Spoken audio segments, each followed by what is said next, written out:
Hi there, I've just bought myself a wood chipper, the HYCH1500E. There are very few, if any, video reviews of this online. I think the only video there is the one that's produced by the manufacturer Hyundai.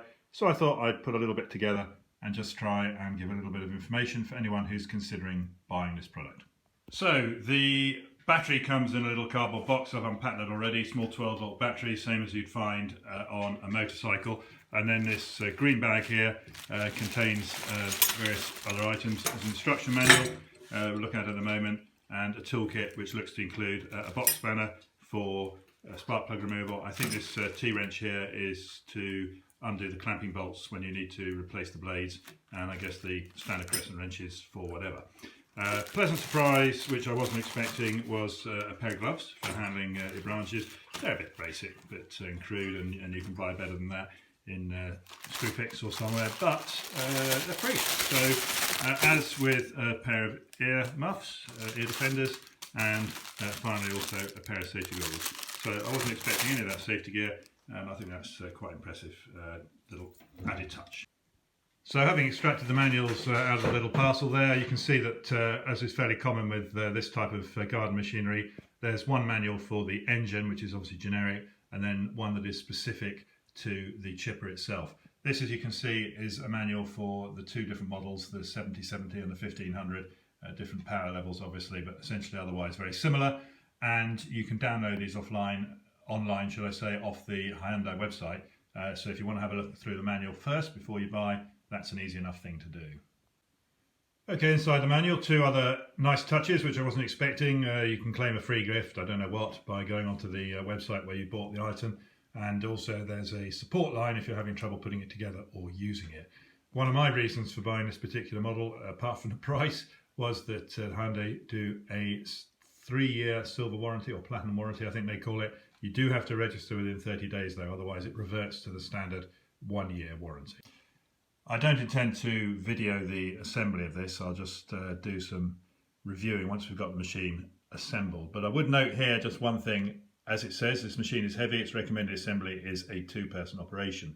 I think I read on the spec that it's 185 kilos. This is the 1500. When the delivery driver brought the item, it was, or he told me it was a 200 kilo pallet. We struggled between the two of us to get it off because we had no pallet handling facilities. So that is something to bear in mind if you're buying the bigger model. You will need to be able to either handle a pallet yourself or ask for a vehicle with a tail lift so they can get it down at least onto the ground, and then you can take it apart and assemble it piece by piece. I did say I wasn't going to video the entire assembly of the machine, but I'll just give you a quick look here at the sort of size of what will arrive. There it is on a sort of half pallet. I've got it on a trolley, and the rest of the stuff in the crate, various bits of wheels and chutes and so forth, all packed in. But as I said, even after taking all the accessory bits that we could, we were still left with this pretty large chunk, which is the main engine of course, and the cutter element, all fairly robustly built. There's another little nice touch which I wasn't expecting. It comes with a little toolbox to keep your bits and pieces in. Just a couple of points to add here that I noticed, I don't know whether this is standard or not, but they had pre-assembled some of the nuts and bolts in place. Not all of them, some you have to do yourself, but at least it helps with knowing what goes where. A lot easier than poring over a manual. Just a quick look at the wheels. Nice big wheels, about 18 inches in diameter. There's a hammer there for scale. It was another reason I chose this particular model. I like the big wheels. I know from experience that a big wheel like that is going to make the item much easier to pull over any sort of rough or bumpy ground, and it's going to have to be moved around the garden and towed around behind a garden tractor, so that's going to help a lot. So one small thing about assembly worth noting is that when you offer up the axle into the main frame, it's not that obvious actually whether these two tangs go on the inside or the outside of the main frame, and it's quite a tight fit. I actually had to get a hammer and knock them into place, so that ended up with me phoning up the helpline just to make sure I was putting them the correct way. You can see it's exactly the same issue with the tow bar hitch on the other side, so that one's just lined up absolutely on the inside, which is where it should be, and then across the other side you can see that it comes well over the edge, so there's going to be a little hammering needed just to get that wedged into the correct place. Well, that's it, assembly finished. Just going to fill it up with oil and fuel and we'll give it a go. By and large, the assembly would have been a lot quicker if it hadn't been for the fact that the bits that had to be fitted in between the side plates here were always a little bit too large, or putting another way, maybe the side plates were too narrow. So the axle that supports the wheels, as you can see, those brackets just fit on the inside on each side, as does the little tray that supports the battery, and then round the front there is a bracket which supports the tow bar, again which fits between those side plates. All of those were basically too wide, or maybe the side plates were too narrow, and I was only able to get them in the end by putting a car jack, a hydraulic jack, between the plates and just splaying them out a little bit, which probably isn't great, but I did speak to the UK distributor GenPower first and said basically I can either do this or I can send it back to you, but I don't want to be told I'm invalidating the warranty if I spread the plates, and they seemed happy that that was okay.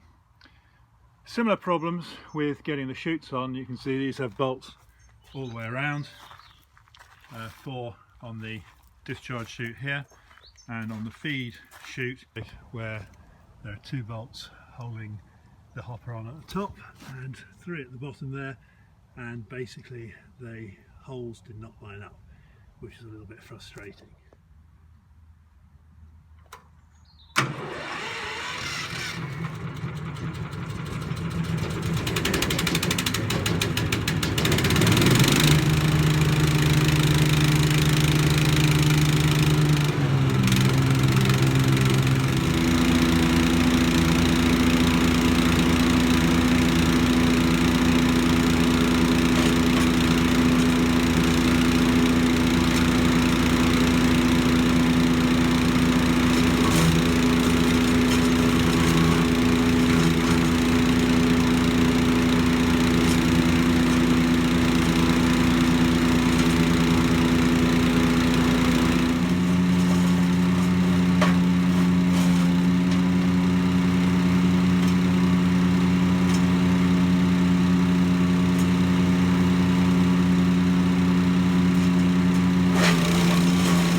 Right, well that's the first attempt with some fairly twiggy brushy stuff. Quite difficult to feed that in. It's fairly springy chestnut, so it's not the easiest thing to feed through the chute. It takes a bit of effort, and one of the things I've noticed, I'm sure most chippers are the same, is that you get quite a lot of throwback of bits of chip and wood come flying back out the feed chute. So goggles or a face mask of some sort, shield, is an absolute essential. As you can see, the chippings go everywhere. I had the thing on full throttle. It doesn't throw it a terribly long way. Again, this isn't a criticism, I don't have anything to compare it with, it's just an observation. You're going to have to put the end of the tow bar pretty much, I think, where you want the chips to go. But it's done a good job. Nice fine chippings, plenty of it, which can be mulched down or whatever. So that's the first test. In a little while I'll try and put some bigger pieces through to get a simple look at how it copes with that. But this so far is fairly good, and I'm quite pleased with the way it tends to drag the stuff through. So once you get it into the blades, there is a natural tendency, even though it doesn't have a material feed, for it to drag through the machine. I discovered that the directional chute of the discharge chute, these knurled nuts need to be done really tight, or else they vibrate loose and it just goes all over the place. This is a piece of hazel, around about 85mm. The machine is supposed to be able to do up to 100mm, but that's really soft wood. This is a fairly hard wood, and it's not a very fair test because it's just one little chunk on its own. As you can see, when we push it down with the stick, it does chomp it up fairly nicely. And I think if you were putting something like that through with a lot of other brushwood to put it all through, it would do a much better job. Since filming this, we have put some fairly thick stuff through it without any great problem.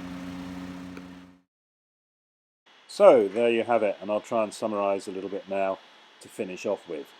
I'll start with the things perhaps that I didn't like, and then we can finish on a happy note with the stuff that's better. So what didn't I like? Well, the assembly, the level of accuracy where they've drilled the holes to put the various bits and pieces together was a little bit disappointing from a fairly expensive and high-end machine from a well-known manufacturer. And I have no idea at all whether this is normal or not. When I phoned up for help, and that's one good thing, is that Gem Power, the UK distributor, are available on the end of the phone to help. They gave no indication as to whether this was a sort of normal problem that they'd encountered before or something I was having difficulty with. So maybe I got the Friday machine, I don't know. However, I got it together in the end, but it's not something that I would have been able to do without the help of a hydraulic car jack. So maybe your average DIY person or not DIY person would actually have found putting this machine together impossible and would have had to return it. So that's one downside. The other thing I would say, which is really a minor gripe, but the free safety goggles were really not up to the job. I had to discard them straight away. They weren't worth having, to be honest. The ear defender's a little bit better. The gloves were always very much a get you by affair, but they were free, they came with it, and as I said, it was a nice touch. I haven't tried at this point removing the cutting blades for sharpening or replacement. I have read elsewhere that this can be a little bit difficult.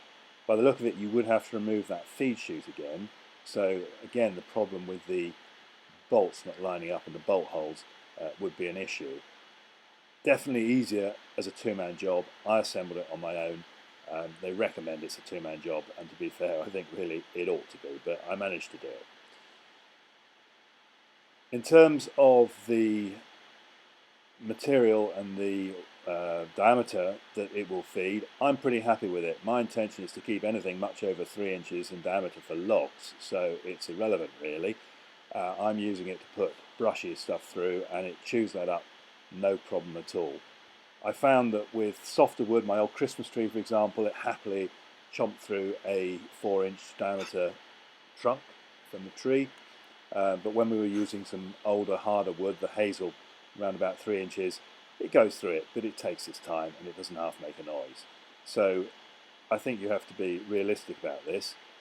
For the price and the power, it does an extremely good job. The next thing up, you're looking at sort of anything between £3,000, £5,000, £8,000 for one of those big machines that you can hire, where it actually has feed rollers that draws the whole thing in. One other downside I found was I had a little bit of trouble restarting it when I shut it down after having first ran it and then restarted just a few minutes later, or tried to. I struggled a little bit, and I think it's just a question of getting used to it, finding the right setting. But since then I found that even when it's warm, it's probably best to start it on full choke initially and then rapidly back that choke off as it gets going. So on the plus side, the electric starts very nice. The price was very good. I paid slightly under £1,500 including VAT from Oxford Tools, not directly from Hyundai. I like the fact it comes with the 3-year platinum guarantee if you register within 30 days. I like the big wheels, which makes it easy over soft and lumpy terrain. You can see there's a supporting foot which folds up under the way, and it does come with a car tow hitch, which I haven't fitted to the end of the tow bar because I'm dragging it around behind a garden tractor, but if you wanted to put it on a conventional ball tow bar, that comes fitted alongside it. Overall now, I've used it a fair bit. I'm pretty happy. I'd be happy to recommend it to anybody. I think value for money, it's extremely good, and I have the confidence that knowing that I have the 3-year guarantee, I should get good use out of it. And even if I came to sell it in 6 months' time when I've done the bulk of the work I've done, I think the amount of money I would expect to get back from it would mean that I'd still be way ahead of what I would have been had I hired regularly a similar shredder by the day for the various jobs that I needed to do. So that's it. I hope you find it useful. I'll leave a link here with an email address if you want to ask any questions, and enjoy your shredding. Oh, one final thing. I'm not a huge health and safety man, bit old-fashioned when it comes to that, but just to reiterate, it makes a lot of noise, it throws out a lot of chips. You definitely need ear defenders, you definitely need eye protection.